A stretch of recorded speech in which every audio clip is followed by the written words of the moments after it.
Hello survivors and welcome to another Walking Dead Road to Survival video, and in this video we're going to be looking at the Walker's Eve, New Year's Eve event, effectively the New Year's event for 2021, which will be dropping right at the end of the year, continuing into January.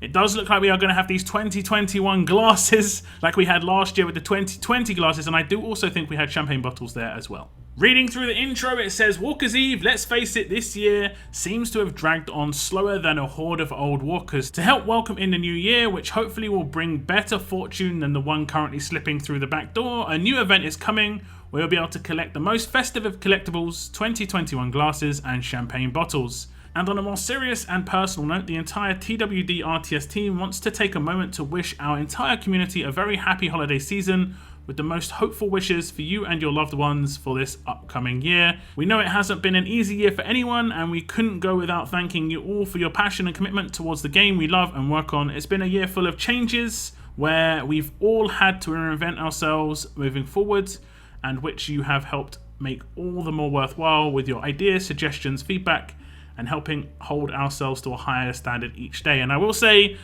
2020 was probably the best year for RTS personally. I think the game has stabilized a bit better. Everyone seems to be working towards personal goals within the game, and it does seem a little bit more driven, like especially for people who don't invest huge amounts of money. There's something to actually do every day now, whereas before it was kind of like only now and again. And it does seem like spending money seems more worthwhile, even on small amounts. Getting cars here and there seems to actually be worthwhile doing. So all round, I think it has improved. Definitely can improve more. And they do go on to say our work is far from over, so they do think they can improve more too. And we are dying to show you everything we've been working on for our future updates. Rest assured, 2021 promises to be one of our most exciting years in memory, for which, thanks to all your help and passion, is now far more than a game for us. It finishes off by saying thank you all for staying with us through thick and thin, and we hope to see you again next year as we conquer new challenges. And I think this is a little teaser into the new game mode that's going to be coming into RTS, or the new something, I assume it's a game mode, that is going to be Conquest. No real information has been given about this yet, but I do plan to make some content around what the potential of Conquest could be. The event dates are as follows. It starts on the 28th of December 2020 at 12 PM Pacific time, and it ends on the 11th of January 2021 at 12 PM Pacific time. The event overview goes through what we've got to do, and it says, as you expect, Walker's Eve will involve mowing down hordes of walkers. Doing your part, this Walker's Eve will reward you with everything you need to level up your latest recruits. A new daily roadmap will become available. Its value will be twofold, as obtaining the daily stage and act rewards will grant you 2021 glasses to progress in the faction mission event, and each stage drop has a chance to reward you with champagne bottles, which you can turn in for useful rewards in the grey market. Throughout the event, a faction mission event will be tracking every 2021 glasses collected by your faction members and reward you with Walker tokens, which you can use in the Walker stash. So you'll want to make sure you clear the roadmap at least once per day to progress your faction's event, and then dip back in for champagne bottles for extra rewards. So it does look like the roadmap themselves, the stages, will be farmable for the champagne bottles. There is some details on the roadmap. It says the roadmap will reset each day, allowing you to collect 2021 glasses included in the stage and act rewards once per day. And it just goes through the enemy types. As you can see, it's all walkers. All walkers. It is Walker's Eve after all. And it does go up to S10, but realistically it doesn't matter too much what the difficulty here is, unless there are going to be special walkers. It can be a bit difficult if the special walkers do start coming along for some people. But it does cost 10 world energy per stage, and each stage does give 5 2021 glasses, a grand total of 25 from the stages, but if you complete the entire thing you get a 10 on top, so you can get 35 from completing each act per day. It does also say there's going to be an RNG drop apparently. Additionally, completing each stage will have a chance to reward you with one of the following as a drop reward: 8,000 Ascendance medals, 10 legendary medals, 100 elite tokens, 300 5-star recruit tokens, 100 champagne bottles. Champagne bottles can be traded in the grey market for walker tokens, burts, or armory tokens. Survivor Club members will have an exclusive trade allowing them to exchange champagne bottles for Benedicts. The faction mission shows the following. Completing your daily roadmap will grant you with 2021 glasses, allowing you and your faction members to progress through the faction mission event milestones and earn Walker tokens for the Walker stash. You can see it's 3k, 4k, 5k and 7k of the 2021 glasses. Reward 200, 200, 200 and then 400 of the Walker tokens. Each faction member on average will have to do between 6 and 7 full completions of the roadmap to get the 7,000 total. You need to complete that roadmap 200 times to get 7,000 of the 2021 glasses. It does last over 10 days, so if it resets every day and you only have to do it 6 to 7 times each, it should be quite easily achievable. It does go through the grey market rewards. Turning in your champagne bottles and 2021 glasses can grant you some nifty rewards to help you with level up your newest recruits.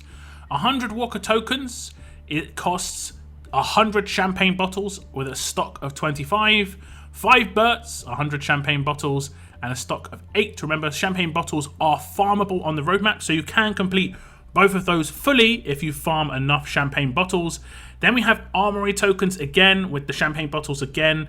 You can farm those. More 1,000 gear markers for 20 times 2021 glasses. Remember, you get 35 of those per day. You can get 4 bennies for 100 champagne bottles. That is claimable 4 times, but it's only available to Survivors Club members. Now, there is a Walker stash as well, and the stash will require 100 Walker tokens for each open. There will be 2 stashes available, with the second one becoming available upon completion of the first one. We'll just scroll through this because there's a lot here. There's S-Class crates, which we'll go through the rewards in a moment, because there's S-Class Choice Box 1, Brady's, Bert's, Epic Gear Choice Box 1, 2, Legendary Gear Box 1, 2, Lilith, Ulysses, and then S-Class Choice Box 2 upon completion, and you get 5 of those. And then when we go on to Stash 2, again, it's more S-Class Choice Box 1.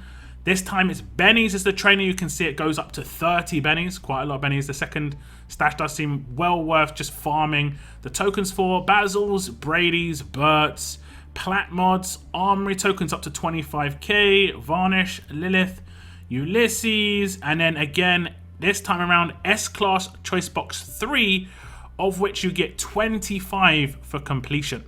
It does look like you're going to require a lot of the Walker tokens to actually complete both stashes. I'll just do a quick calculation. And by my quick calculations, you'll need to get 8,000 of the Walker tokens to complete both stashes.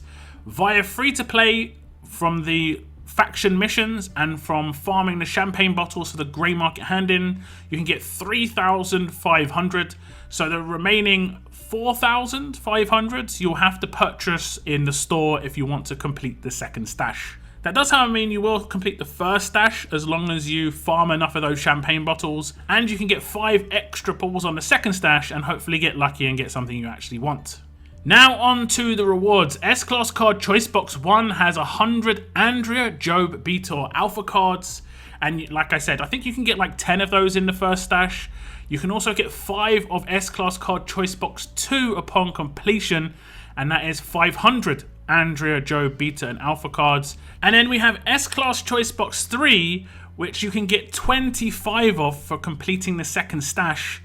And you'd be able to max out all of these characters once and then have enough cards to get another character again.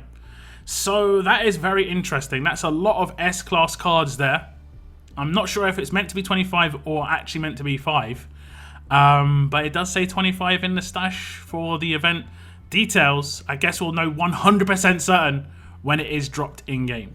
There is the other rewards of gear crates, the Epic Gear Choice Box 1 and 2, as we expect. The upper tier gear in Box 1, and then in Box 2 we have the lower tier gear of the same tier.